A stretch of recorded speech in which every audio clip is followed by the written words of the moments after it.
Hey, I'm Minx. Let's make some mischief. Welcome to the Dead Letter Department, where our job is a mix of data entry and clock watching as we transcribe the lost mail and letters that have nowhere else to go. Because neither do we. To start, we have a multiple choice letter we need to piece together. This gives the whole vibe of a choose your own adventure, so I went the nicest options I could. It would sound something like this. Dear Mom, my time here has been a real learning experience. This new city is weird and cool. I'm getting used to it, I think. Someone I met here hooked me up with this computer job while I get myself back together. I can't wait to have you come visit. I miss you. Love, Minx.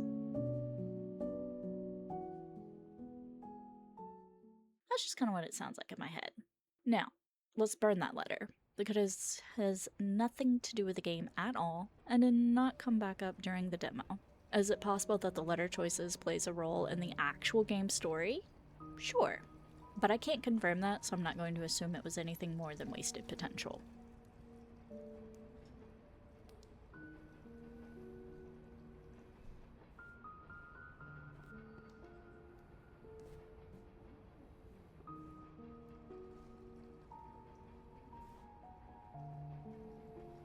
I did really like the green and black effect in the hallway once we actually get started here. It almost felt like I stepped into the back rooms with all the doors, and there was only really one way to go, so you're pushed in that direction. Some creepy audio effects would have really helped and upped the horror aspect, but we didn't get that.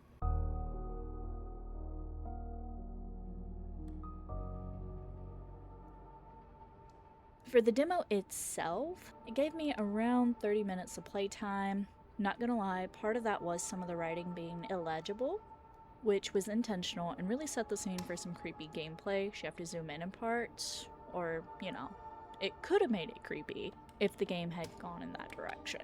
Didn't really get that, so it also felt a bit like wasted potential there.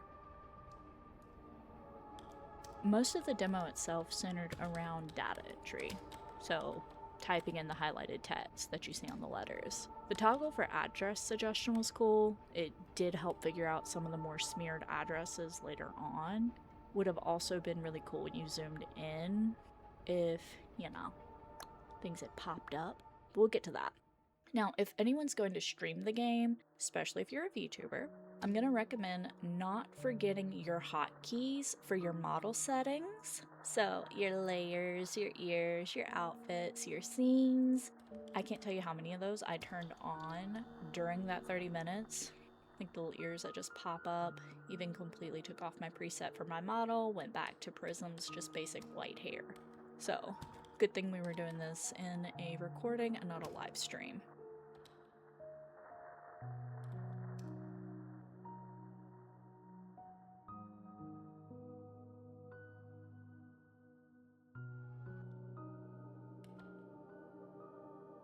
Who here hasn't ever mailed someone a step-by-step cooking guide for testicles? No one? Just me? Yeah. Can't say I've ever needed or wanted those steps.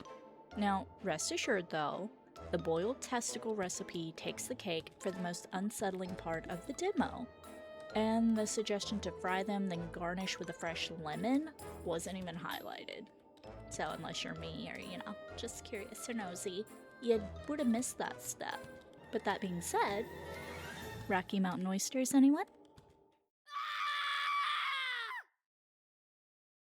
Some of the other letters are more like creepy postcards or photos. There was one I really kind of had to pause on because I thought someone had scanned in something. I was trying to figure it out.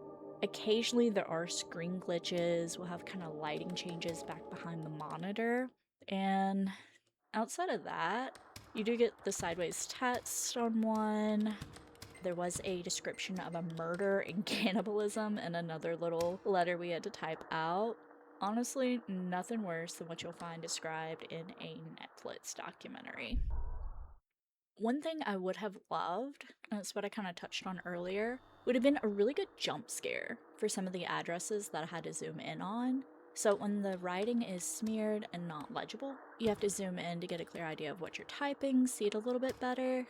If we had turned up some creepy music or had like a little strobe effect, some kind of jump scare, anything, that would have heightened the experience. Like, honestly, this was a missed opportunity there. The sudden empty letter queue just kind of left me sitting in a dark room without warning. And with no real direction for what to do next, I wandered around for a bit and found the exit.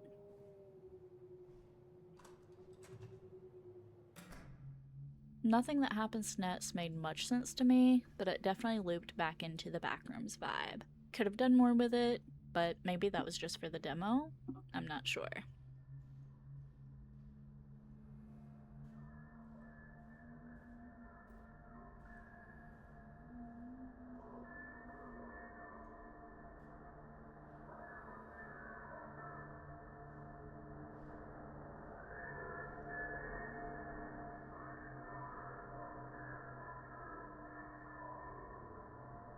So, where did we land on the actual review?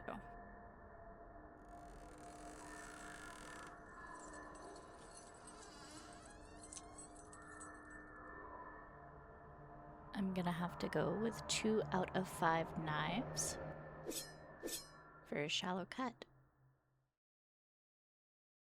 The premise was there, it definitely had potential, and it could have been super creepy, but there just wasn't any depth or anything that would have made me want to spend $14.99 on it. Now, if you would like to give the game a chance, you can find it on Steam.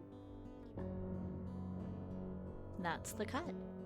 Play it or leave it buried.